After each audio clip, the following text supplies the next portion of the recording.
أزمة نفسية تنهي مسيرة اللاعب الجزائري بلعيد في بلجيكا. ما القصة؟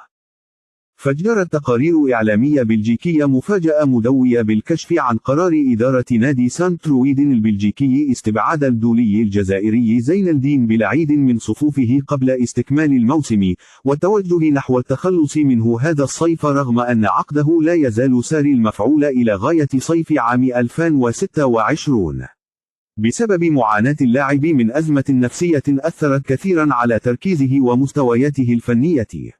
وكان صاحب 26 عاما قد انضم إلى النادي البلجيكي خلال الميركاتو الصيفي الماضي، وخاض معه 15 مباراة بمختلف المسابقات منذ بداية الموسم الجاري، ولكنه لم يسجل أو يصنع خلالها أي هدف. وعانى قائد نادي اتحاد العاصمة السابق في فرض نفسه داخل النادي البلجيكي في أول تجربة له خارج الدوري الجزائري للمحترفين. المدافع المتألق الذي كان مرشحا في وقت سابق للانضمام إلى الأهلي المصري اختار في آخر لحظة الانتقال إلى الدوري البلجيكي، لكنه لم ينجح في إبراز قدرته الفنية التي جعلته في فترة ما خيارا في منتخب الجزائر الأول، وموجودا ضمن قائمته الموسعة حاليا تحت إشراف المدرب فلاديمير بيتكوفيتش. في هذا السياق، كشف موقع فوتبول بلجيك عن قرار صادم من طرف نادي سانت ترويدن بخصوص نجم الخضر الغائب عن مباريات الفريق منذ منتصف فبراير الماضي.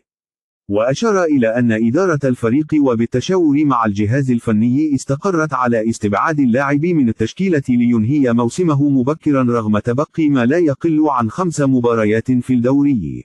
وأكد المصدر الأول بأن مدرب سانت ترويدن مقتنع بأن اللاعب ليس جاهزا 100% لتقديم الأفضل بالنسبة للفريق، في وقت أنه يصارع من أجل تفادي الهبوط. وجاء في التقرير: زين الدين لم يكن حاضرا في مباراة بيرشوت ولن يظهر في المباريات ال5 المقبلة في تصفيات تفادي الهبوط. وتابع: لقد فقد زين الدين بلعيد والده مؤخرا، توفي في شهر فبراير الماضي، وأثر ذلك بشكل كبير على حالته النفسية والذهنية. وزاد: إنه يفتقد عائلته في الجزائر.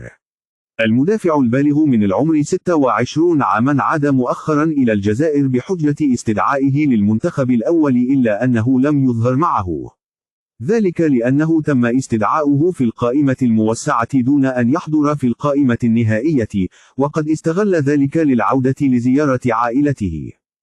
وأوضح نفس المصدر: يظهر نادي سانت ترويدن تفهما لوضع اللاعب الصعب، ومع ذلك في خضم معركة الهبوط عليهم اتخاذ خيارات مهمة ومحورية، في حين توقع فوتبول كرانت أن لا يستمر المدافع الجزائري الموسم المقبل مع الفريق.